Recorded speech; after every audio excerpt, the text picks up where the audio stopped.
जय शिवराय मंडळी, मराठा समाजातील तरुणांसाठी खुशखबर आहे। अण्णासाहेब पाटील आर्थिक विकास महामंडळाकडून ही खुशखबर आहे। मात्र सगळ्याच मराठा समाजातील तरुणांसाठी ही खुशखबर नाही। जे बेरोजगार तरुण आहेत, ज्यांना स्वतःचा रोजगार करायचा आहे किंवा ज्यांनी या अगोदर आपल्याला काहीतरी रोजगार करायचा आहे म्हणून अण्णासाहेब पाटील महामंडळाकडून कर्ज घेतलेलं आहे, त्यांच्यासाठी ही खुशखबर आहे।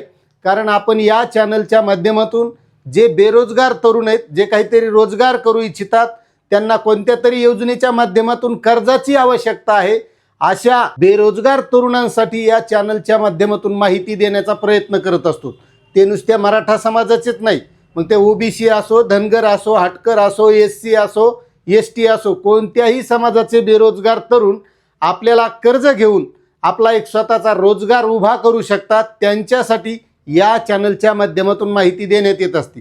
त्याच्यामुळे तुम्ही जर आपल्या चॅनलवर नवीन असताल तर चॅनलला सबस्क्राईब करा आणि तुम्हाला कोणत्याही माहितीची गरज आहे ते सुद्धा कमेंट करायला विसरू नका। आपण ती नियमित माहिती देण्याचा प्रयत्न करत असतो। आता एक लक्षात घ्या, ज्या मराठा समाजातील बेरोजगार तरुणांनी अण्णासाहेब पाटील आर्थिक विकास महामंडळाच्या माध्यमातून कर्ज घेतलेलं आहे, ते आपलं रेग्युलर कर्ज फेड करत आहेत आणि आपला व्याज परतावा मिळवण्यासाठी आपण कर्ज भरलेलं स्टेटमेंट महामंडळाच्या वेब पोर्टलवर अपलोड करीत असतील, त्यांच्यासाठी ही खास खुशखबर आहे। कारण अण्णासाहेब पाटील आर्थिक विकास महामंडळाच्या माध्यमातून मराठा समाजातील जे बेरोजगार तरुण असतील त्यांना कोणताही व्यवसाय करण्यासाठी, मग तो सेवा व्यवसाय असो, व्यापार असो, कोणताही व्यवसाय हे करण्यासाठी अण्णासाहेब पाटील महामंडळाच्या माध्यमातून कर्ज योजना राबवली जाते आणि या माध्यमातून आपण कोणत्याही बँकेकडून कर्ज घेऊ शकतो आणि हे कर्ज भरल्याच्या नंतर जे काही आपल्याला व्याज लागत असतं त्या व्याजाचा परतावा हा आपल्याला महामंडळाकडून मिळत असतो। आता यामध्ये एक महत्त्वाची सांगायची गोष्ट आहे, बऱ्याच जणांचा व्याज परतावा आलेला नसेल तर एक लक्षात घ्या, महामंडळाच्या माध्यमातून जर आपण कर्ज घेतलेला असेल तर आपण रेग्युलर त्यावर जे काही स्टेटमेंट असतं आपण कर्ज भरल्याचं ते अपडेट करीत राहायचं, अपलोड करीत राहायचं। ते केल्याच्या नंतर आपले 4 असो, 5 असो, 6 असो, जेवढे हप्ते रखडलेले असतील ते हप्ते आपल्याला या माध्यमातून मिळत असतात।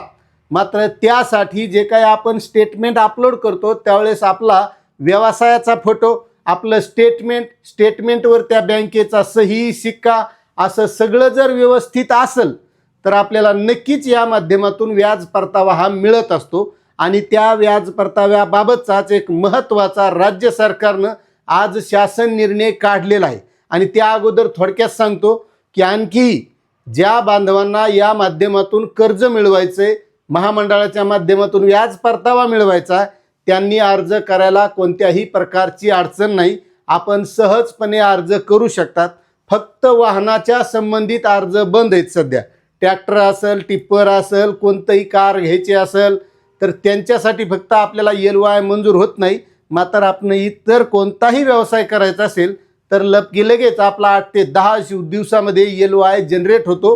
त्यामुळे आपण अगोदर शासन निर्णय बघूया आणि त्यानंतर पुढची माहिती। तर बघा, शासन निर्णय अण्णासाहेब पाटील आर्थिक मागास विकास महामंडळाकरिता सन 2026-27 या वर्षाकरिता निधी वितरित करण्यास मान्यता देण्याबाबत टप्पा 2 हा शासन निर्णय 3 ऑगस्ट 2026 रोजी निर्गमित करण्यात आले।